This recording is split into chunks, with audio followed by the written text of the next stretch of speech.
Railway Koduru ఈరోజు ఉదయం YSR Congress party కార్యాలయం ముందు పత్రికా విలేకరుల సమావేశంలో మాట్లాడుతూ రైల్వే కోడూరులో కూటమి నాయకుల అక్రమాలకు అదుపు లేకుండా పోతుందని, కూటమి ప్రభుత్వం అధికారంలోకి వచ్చినప్పటి నుంచి భూ కబ్జాలు, ఇసుక ఆక్రమణలు భారీగా పెరిగిపోయాయని, నియోజకవర్గంలోని పుల్లంపేట, పెనగలూరు, చిట్వేల్ మండలాల్లో ఇసుక మట్టి అక్రమంగా ఇతర రాష్ట్రాలకు తరలిస్తున్నారని, ఇప్పటికైనా అధికారులు కూటమి నాయకుల మాటలకు తలొగ్గకుండా వారి అక్రమాలకు అడ్డుకట్ట వేయాలని, లేని ఎడల నియోజకవర్గ వ్యాప్తంగా గ్రామ ప్రజలతో వైఎస్ఆర్సీపీ కార్యకర్తలతో కలిసి ఆయా ఇసుక రీచ్లలో పర్యటించి భారీ ధర్నా నిర్వహిస్తామని వైఎస్ఆర్సీపీ రాష్ట్ర అధికార ప్రతినిధి మరియు కోడూరు నియోజకవర్గ ఇన్ఛార్జ్ మరియు మాజీ శాసనసభ్యులు కోరుమట్ల శ్రీనివాసులు అన్నారు. అధికారులకు చెప్తానే ఉన్నాము, ప్రెస్ మీట్ పెడతానే ఉన్నాము. ఇసుక మట్టి అనేది ఆ యొక్క చుట్టుపక్కల ప్రాంతాలకు, గ్రామాలకు చాలా ఇంపార్టెంట్ అయిన భూమి పోషిస్తుంది. ఎందుకంటే ఇసుక తీసే కొద్దీ భూగర్భ జలాలు మొత్తం నిలువని పోతూ ఉంటాయి. రాబోయే తరాలకు, భవిష్యత్ తరాలకు ఏమాత్రం ఉండదు. అసలే పెనలూరు మండలము, చిట్టువేలు మండలము, పుల్లంపేట మండలం నీళ్లతో తహదాలాడుతూ ఉంటాయి. ఇటువంటి సందర్భంలో చాలా సార్లు కూడా అది అపోజిషన్గా ఒక 4 సార్లు నేను శాసనసభకు పనిచేసిన దానికి ఏదైతే ఇసుక అన్నారు, మీరు ప్రభుత్వం స్థిరంగా మొత్తం టోటల్గా ప్రజల ఆస్తులు, ప్రజలు ప్రాణం కూడా కలిగిన పరిస్థితి మీరు వచ్చారు. ఇన్ని బండ్లు పోతున్న కనీసం మెజర్మెంట్స్ మేము గడిచిన 2019-24లో దాదాపు 1600 కోట్ల రూపాయలతో ఈ ప్రాంతాన్ని అభివృద్ధి చేసినాం 5 మండలాలతో.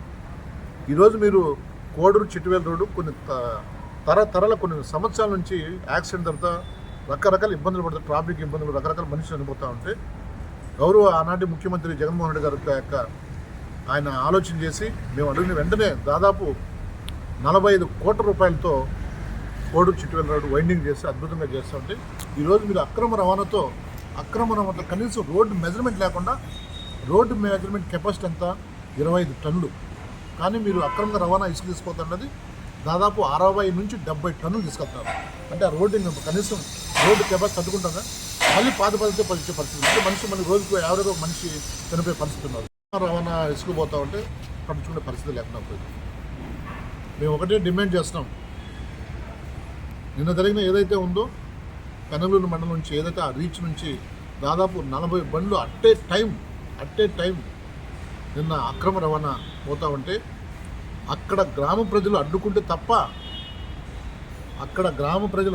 తప్ప కనీసం అధికారులకు చీమ కుట్టట్లేదు. గ్రామ ప్రజలు అడ్డుకుంటే భవిష్యత్ తరాలు మాకు దెబ్బతింటుంది, మాకు మట్టి ఇసుక ఎక్కడ దొరకదు, ఇంక ఇబ్బంది పడతాము, నీళ్ళు ఇంకిపోతాయి మాకు ఇదంటే నిన్న మొత్తం టోటల్గా గ్రామం అంతా ధర్నా చేస్తే ఈరోజు కొద్దిగా చిన్నముచ్చేటట్టు కనబడుతుంది. నిజంగా పరిపాలన సిగ్గుపోతుంది. నిజంగా ప్రజలందరూ కూడా ఎందుకుగా ఈ యొక్క కూటమిని ఎందుకు గెలిపించారో దేవుడు అని వాళ్ళు తలపట్టుకొని వాళ్ళ చెప్పులతో కొట్టుకునే పరిస్థితి వాళ్ళు చేసుకుంటున్నారు. ఇంత దారుణంగా ఉంది. మేము ఒకటే ఖచ్చితంగా వైఎస్ఆర్సీపీ నుంచి డిమాండ్ చేస్తున్నాం. ఖచ్చితంగా కొద్ది రోజుల్లో మళ్ళీ మేము ఆ రీచ్ మేము వైఎస్ఆర్సీపీ సంబంధించిన ప్రజలతో పాటు నాయకులు, ప్రజలతో పాటు మేము అందరూ కూడా ఆ ప్రాంతాన్ని కాపాడుకోవాలంటే మేము ఖచ్చితంగా ఆ ప్లేస్ విజిట్ చేసి అసలు మీరు మెజర్మెంట్స్లో మీరు ఫాలో అవుతున్నారా అనేది అది తిరిగట్టుగానే అధికారులు కాదు ఎవరు కూడా మొత్తం కూడా నిబంధనలు టోటల్గా తొంగులు దక్కారు, నిబంధనలకు తెలోగాలు తెచ్చారు. ఎక్కడే కానీ ఒక రూల్ వచ్చిందో అన్ని అక్రమ రవాణా, ఇల్లీగల్ యాక్టివిటీస్. ఎవరైనా సంబంధించిన అక్కడ నుంచి ప్రజలు గిన్నె అడిగితే ఇమ్మీడియట్గా వాళ్ళపైన ఏదో ఒక రకమైన తప్పుడు కేసు పెట్టడం. ఇసుకను నిజంగా అరికట్టకపోతే ఖచ్చితంగా రాబోయే రోజుల్లో ఖచ్చితంగా ఈ యొక్క ప్రభుత్వానికి బుద్ధి చెప్తాము. ఏదైనా అధికారులను కూడా వదిలిపెట్టే క్వశ్చన్ ఉండదు. అధికారులను ఎటువంటి పరిస్థితి వదిలిపెట్టే క్వశ్చన్ లేదు. ఈ విధంగా పెనలూరు చిట్టువేలు సంబంధించిన మాకు ఏకైక ఉన్న రీచ్ పెన్నా రివర్లో అంత అక్రమంగా రవాణా మీరు తీసుకెళ్తా ఉంటే కనీసం మీకు చీమ కుట్టినట్టు లేకుంటే అధికారులకు ఇంకా మీరు డ్యూటీలు చేయడం ఎందుకు? కనీసం ఒక ఇది ఉండాలి కదా, మనకు ఆత్మ సంతృప్తి అనేది ఉండాలి కదా, సెల్ఫ్ సాటిస్ఫాక్షన్ కదా. మేము డ్యూటీ చేసాం, ప్రజలను ఆదుకోవాలా, ఈ ప్రాంతాన్ని కాపాడుకోవాలా అనేది మీరు చేయాలి. ఎంతైనా ఉండాలి కదా, అధికారులకు ఉండాలా, ఆ నాయకులకు ఉండాలా. దాదాపు ఇప్పుడు అధికారులు ఏం చేస్తున్నారు? ఆర్టీ వాళ్ళకి సంబంధించిన అధికారులు ఏం చేస్తారు? పోలీసులు ఏం చేస్తున్నారు? రెండో ప్రశ్న, ఇసుక అనేది నియమ నిబంధనల ప్రకారము ఎంత తీయాలా?